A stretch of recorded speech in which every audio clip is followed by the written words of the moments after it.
మనకి ఏమేమి గుర్తొస్తాయి ఇలా పతంగులు ఎగురేయడము కొత్త బట్టలు వేసుకునుడు ఇక కలర్ కలర్ ముగ్గులు వేసుడు ఆంధ్రాలో అయితే ఇదే పెద్ద పండుగ కాబట్టి చాలా పెద్ద ఎత్తున చేసుకుంటారు కానీ ఈ ఊళ్ళే మాత్రం ఈ సంక్రాంతి పండుగ పేరు మీద ఊరంతా గబ్బు ఎత్తున్నారని కొంతమంది ఈడ ధర్నాకు కూర్చున్నారు మరి వాళ్ళ సమస్య ఏందో తెలుసుకుందాం పాండ్రి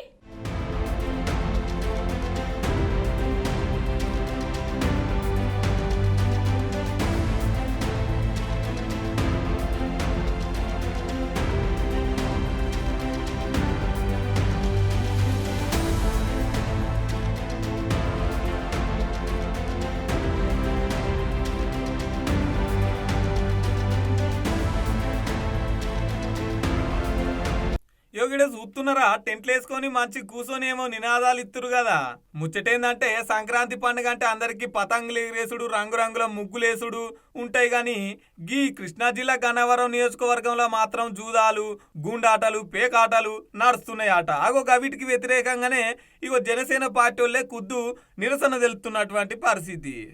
ప్రతిసారి ఊరవతలున్న మైదానంకు ఓ 50,000 మంది దాకొచ్చి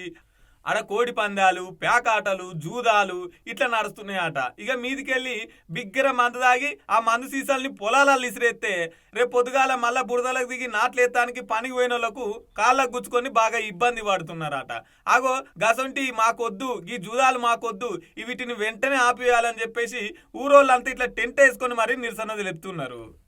పోయినేడు గిట్లనే ఒక ఆయనను పట్టుకొని బాగా కొట్టిరాట బిగ్గర తాగి ఆయన ఫోన్ గుంజుకొని ఓటీపీ చెప్పమని ఉన్న డబ్బులన్నీ కాల్ చేసిరాట అగో గిన్ని జరుగుతున్నాయి అగో అందుకే గిసొంటి మా ఊళ్ళే పెట్టొద్దని చెప్పేసి నిరసనకు దిగిర్రు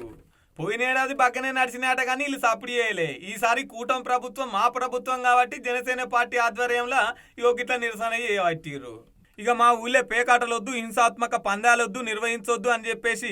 ఎస్పీకి డిఎస్పీకి వీరపల్లి పోలీస్ స్టేషన్ల టీడీపీ కేంద్రాలయంలో జనసేన కార్యాలయంలో మంగళగిరిలో గన్నవరం ఎమ్మెల్యే యార్లగడ్డ వెంకట్రావు గారికి వినతి పత్రాలు కూడా అందజేసిరట ఇక స్వర్గీయులు వంగవీటి మోహన్ రంగ వర్ధంతి రోజు కాబట్టి ఆయన పోరాట స్ఫూర్తిని తీసుకొని ఆయన ఫోటో ముంగట పెట్టి గిట్ల నిరసన తెలుపుతున్నాం అనుకొచ్చిండ్రు ఈ పోటీలకు వేరే రాష్ట్రాల నుంచి కూడా వస్తురాట ఇక దాంతో బగ్గ ట్రాఫిక్ జామ్ అయ్యి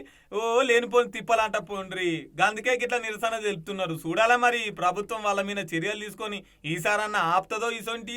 ఇక ఏమవుతుందో నా పేరు కందుకూరి శ్రీధర్ మాది బాపులపాడు మండలం అంపాపురం గ్రామం సార్ మరి ప్రతి సంవత్సరం కూడా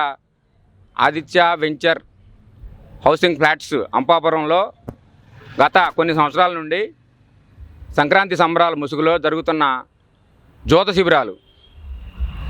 అనేక రకాలైన జోత శిబిరాలు అనేక రకాలుగా జరుగుతుంది ఈ జోత శిబిరాల వల్ల మా గ్రామంలో అనేక మంది చాలా ఇబ్బందులు పాలవుతున్నారు ఎక్కడి నుంచో వేరే ఇతర జిల్లాల నుంచి ఈ సంక్రాంతి సందర్భంగా 5 రోజుల పాటు ఒక రోజుకి 50,000 మంది నుంచి 60,000 మంది వరకు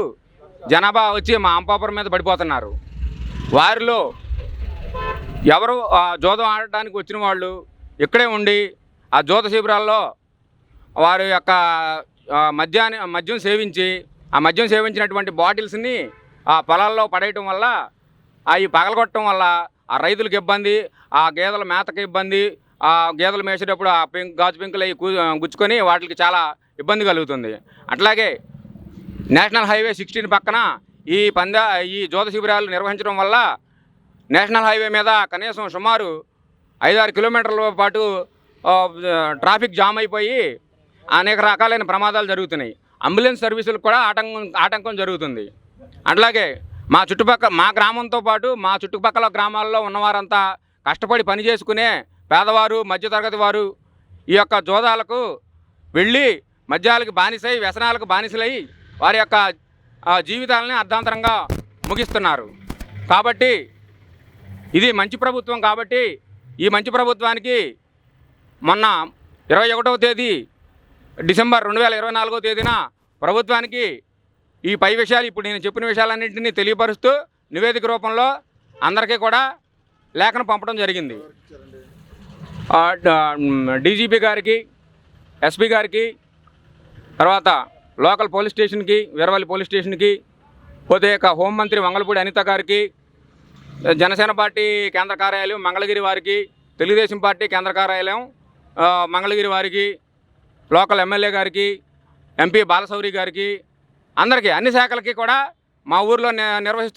నిర్వహించబోయే జోద శిబిరాల నుండి మా అంపాపురం గ్రామాన్ని కాపాడాలని మేమందరం ముక్తఖండంతో ఖండిస్తున్నాము. గత వైసీపీ ప్రభుత్వంలో వర్షణ జరిగినాయి కదా పందాలు, మరి అప్పుడు చెప్పకుండా మీరు ఇప్పుడు చెప్తారు. ఇది మంచి ప్రభుత్వం కాబట్టి మేము చెబుతున్నామండి. ఇది మంచి ప్రభుత్వం, కూటమి ప్రభుత్వం వచ్చింది కాబట్టి ఈ కూటమి ప్రభుత్వం అయినా సరే ఇక నుంచి జోద శిబిరాలు నిర్వహించకుండా చర్యలు తీసుకుంటారని చెప్పి మేము మా గ్రామస్తులందరూ ముక్తఖండంగా ఖండిస్తున్నాం. అప్పుడు వారికి తెలియజేశారండి వైసీపీ గవర్నమెంట్లో మేము తెలియపరచలేదు సార్. ఇది మంచి ప్రభుత్వం, కూటమి ప్రభుత్వం కాబట్టి మేము కూటమి ప్రభుత్వానికి విజ్ఞాపన